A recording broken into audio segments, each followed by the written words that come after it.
나사렛 아침 묵상입니다. 저는 로턴 나사렛 교회를 섬기는 윤기준 목사입니다. 오늘 하루도 주어진 말씀을 마음에 새기고 말씀에 순종하는 삶을 사는 복된 하루가 되기를 바랍니다. 우리는 죄로 인한 죄책감을 가지고 살 때가 있습니다. 죄책감을 가지고 있다는 것은 우선 죄에 민감하다 할 수 있습니다. 왜냐하면 죄에 민감하기 때문에 죄책감을 가지게 되는 것입니다. 죄에 대해 민감한 것은 나쁜 것은 아닙니다. 하지만 죄책감을 가지고 사는 것은 좋은 일은 아닙니다. 따라서 죄로 인한 죄책감이 있다면 우리는 하나님 앞에서 우리의 죄를 솔직히 고백하고 죄의 용서함 속에서 우리의 죄를 용서해 주시는 하나님의 은혜 안에서 살아야 합니다. 죄책감을 가지고 사는 것도 문제이지만 죄를 범하고도 죄책감을 느끼지 못하고 사는 것이 더 큰 문제입니다. 왜냐하면 죄책감을 가지지 못한다는 것은 죄에 대해 민감하지 않거나 죄를 죄로 여기지 않는 마음일 것입니다. 우리는 죄에 대해 어떻게 대처하고 있습니까? 하나님 앞에 나아가 용서함 속에서 하나님의 은혜 속에 살아가고 있습니까? 아니면 죄를 죄같이 여기지 않으면서 살아가고 있습니까? 오늘 우리가 드려야 할 말씀은 사무엘하 12장 7절부터 15절입니다. 나단이 다윗에게 이르되 당신이 그 사람이라 이스라엘의 하나님 여호와께서 이와 같이 이르시기를 내가 너를 이스라엘 왕으로 기름 붓기 위하여 너를 사울의 손에서 구원하고 내 주인의 집을 내게 주고 내 주인의 아내들을 내 품에 두고 이스라엘과 유다 족속을 내게 맡겼느니라. 만일 그것이 부족하였을 것 같으면 내가 내게 이것저것을 더 주었으리라. 그러한데 어찌하여 내가 여호와의 말씀을 업신여기고 나 보기에 악을 행하였느냐. 내가 칼로 햇사람 우리아를 치되 암몬 자손의 칼로 죽이고 그의 아내를 빼앗아 내 아내로 삼았도다. 이제 내가 나를 업신여기고 햇사람 우리아의 아내를 빼앗아 내 아내를 삼았은즉 칼이 내 집에서 영원토록 떠나지 아니하리라 하셨고 여호와께서 또 이와 같이 이르시기를 보라 내가 너와 내 집에 재앙을 일으키고 내가 내 눈앞에서 내 아내를 빼앗아 내 이웃들에게 주리니 그 사람들이 내 아내들과 더불어 백주에 동침하리라. 너는 은밀히 행하였으나 나는 온 이스라엘 앞에서 백주의 이 일을 행하리라 하셨나이다 하니 다윗이 나단에게 이르되 내가 여호와께 죄를 범하였노라 하며 나단이 다윗에게 말하되 여호와께서도 당신의 죄를 사하셨나니 당신이 죽지 아니하려니와 이 일로 말미암아 여호와의 원수가 크게 비방할 거리를 얻게 하였으니 당신이 낳은 아이가 반드시 죽으리이다 하고 나단이 자기 집으로 돌아가니라. 아멘.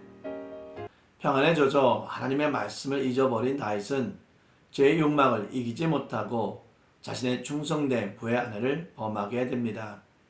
그리고 이 사실을 은폐하기 위하여 살인까지 저지릅니다. 이는 자신이 지은 죄를 숨기기 위해 죄를 죄로 덮어버린 매우 어리석은 행동이었습니다. 하나님께서는 이러한 다윗의 어리석은 행동을 깨우쳐주기 위해 나단 선지자를 다윗에게 1년 후에 보냅니다. 왜 하나님은 1년이 지난 후에 나단 선지자를 다윗에게 보내는 이유는 무엇입니까? 물론 하나님의 은혜를 베풀기 위해서입니다. 하지만 1년이 지난 후 하나님이 나단 선지자를 보냈다는 것은 다윗은 이때까지 자기가 범한 죄에 대한 고백을 하나님께 하지 않았다는 것입니다. 즉 다윗은 자신의 죄에 대해 하나님께 회개하지 않은 것입니다. 다윗이 자신이 범한 죄에 대해 민감하여 죄책감을 가지고 있었다면 분명히 하나님께 자신의 죄를 용서해 주기를 기도했을 것입니다. 그런데 그는 이러한 죄책감마저 가지지 못했습니다. 더 나아가 어쩌면 자신이 범한 죄를 죄라고 여기지 않을 정도로 죄에 대해 둔감했고 하나님을 떠난 삶을 사는 것입니다. 왜냐하면 나단 선지자가 다윗에게 찾아가 잘못된 부자 자신의 친구를 대접하기 위해 가난한 자의 양을 빼앗은 이야기를 들려주었을 때 혹시 다윗은 내 얘기가 아닌가라는 의문을 가져볼 만했기 때문입니다.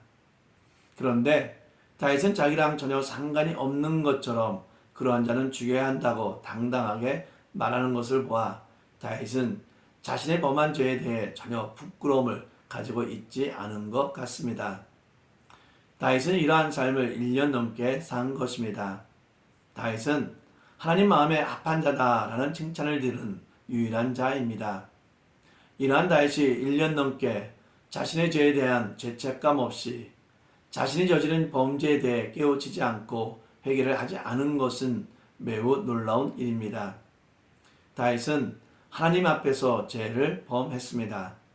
다윗은 편안에 젖어 하나님의 말씀을 잊어버리고 죄의 욕망을 이기지 못하고 죄를 범하게 된 것입니다. 편안한 것이 우리의 삶의 목적이 되어서는 안 됩니다. 편안함이 오히려 우리를 죄의 욕망에 빠지게 할 수 있습니다. 따라서 편안하다 생각될 때, 평안하다 느껴질 때 죄의 욕망에 빠져 하나님 앞에 죄를 범하기보다는 하나님 앞에 나와 더욱 견고한 믿음의 삶을 살아야 됩니다.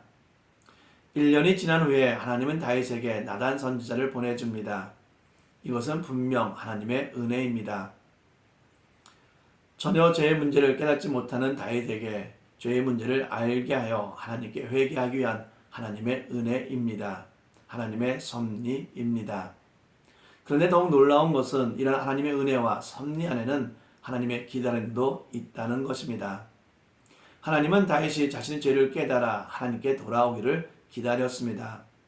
하나님은 죄에 대한 정죄가 먼저가 아니라 죄에 대한 용서를 위해 다윗이 회개하도록 기다렸다는 것입니다. 하나님의 기다림 속에 다윗이 깨닫지 못하자 하나님은 나단 선지자를 보낸 것입니다. 하나님의 은혜 안에는 하나님의 기다림이 있습니다. 사랑하는 성도 여러분, 우리의 삶을 되돌아보기를 바랍니다. 우리는 하나님과의 깊은 관계 속에 살아가고 있습니까? 우리가 하나님과의 깊은 관계 속에 살아가고 있다면 우리는 죄에 대해 민감하여 더욱 온전한 삶을 살 수가 있습니다. 우리가 비록 연약하여 죄를 범하게 되어도 죄에 대해 하나님께 진실됨으로 나아가 용서의 은혜를 구하게 될 것입니다. 그런데 우리가 하나님과의 관계가 멀어져 죄에 대해 둔감하여 혹시나 죄의 용서함이 없이 살고 있다면 이 시간 우리를 기다리시는 하나님 앞에 나아가 용서함의 은혜를 체험할 수 있기를 바랍니다. 하나님 은혜의 보좌 앞에 나아가기를 바랍니다. 기도하겠습니다. 사랑과 은혜 하나님, 우리를 인도하고 보호하여 주심에 감사를 드립니다. 이런 하나님의 은혜 안에 살면서 혹시 우리가 연약하여 죄를 범하여 살고 있는지 깨우치게 하여 주시고, 하나님의 은혜 앞에 나아가 죄의 용서함과 하나님의 은혜 안에 살게 하여 주시옵소서. 모든 영광을 주님께 드리며 예수 이름으로 기도합니다. 아멘.